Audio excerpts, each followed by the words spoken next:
Hi everyone, Stephen Davis here. I'm an attorney with Carmody McDonald, and I'm also a member of our Condominium and Homeowner Association practice group here at the firm.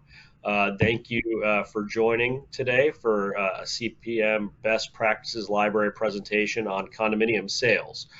Without further ado, let's jump right in.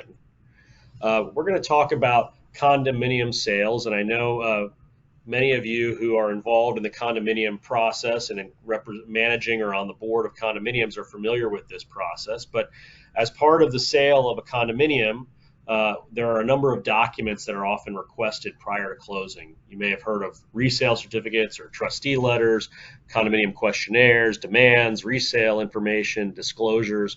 All of those sorts of things often come up in condominium sales. The rule of thumb that we always remind our clients of is to be sure that you're disclosing fully and honestly.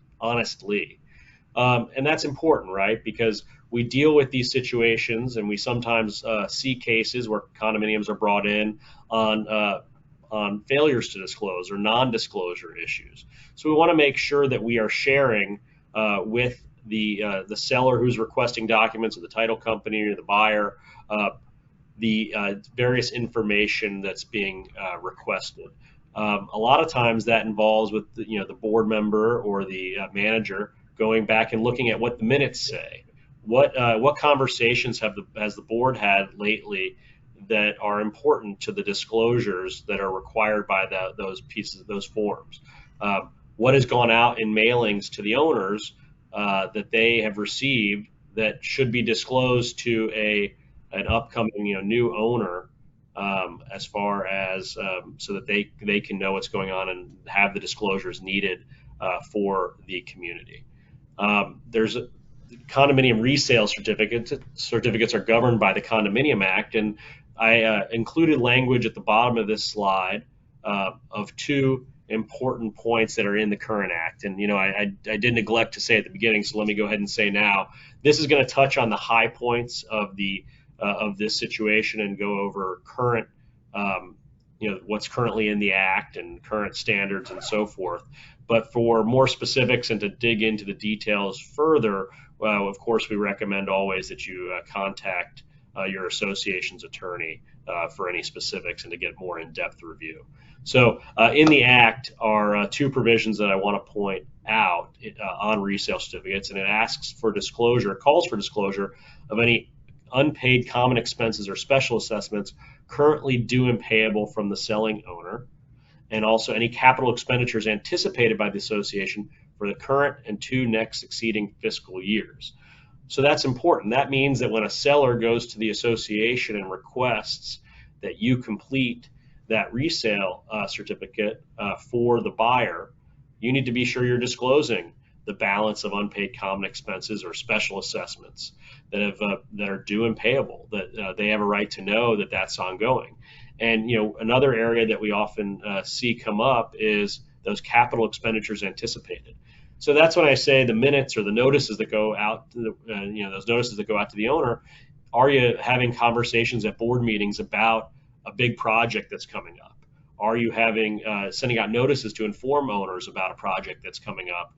Well, let's make sure that if you're doing that we are also disclosing it as part of the resale certificate response, so that a potential buyer is on notice that this may be coming down the road.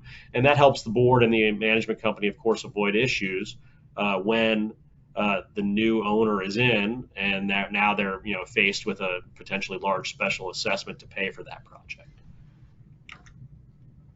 So let's talk about recent events in Surfside. Obviously, that was a horrible catastrophe that happened there, and in response to that, the federal government has responded, and Fannie Mae has put out new loan eligibility requirements, and these went into effect January 1st of this year. And their goal at the time is what's listed here, and I don't want to read it to you, but I do want to say they were trying to make the process more difficult for review. So when if it's a federally backed loan, they're going to want information about the condominium, special assessments, these deferred maintenance issues, so that there's a review process. And a lot of that, what we're seeing right now, in August of 2020, is that this has made it more difficult for some communities that have deferred maintenance issues that impact safety and structural integrity, as it lists there, that they're having to take extra steps in order to get these projects moving to complete these, which could hold up sales in the meantime to take care of those issues.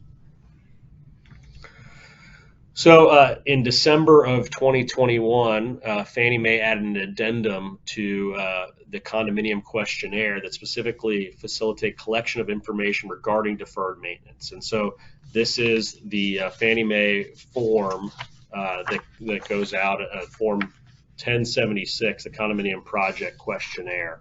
And it added questions requiring disclosures by the association of things that I've listed some key things here, but it's always important to see the form itself. The association must disclose and provide copies of building inspections and minutes documenting findings, an action plan for correcting deficiencies. You've got to disclose known deficiencies related to safety, soundness, structural integrity, or habitability, outstanding violations of governmental regulations, and what's your plan to fix it, and what's your plan to fund fixing it. These things are going to need to be disclosed on the addendum towards the end of that Form 1076. And so I've got that form here. You can, of course, see it on your own time and look in more detail, but I just wanted to go ahead and show that here.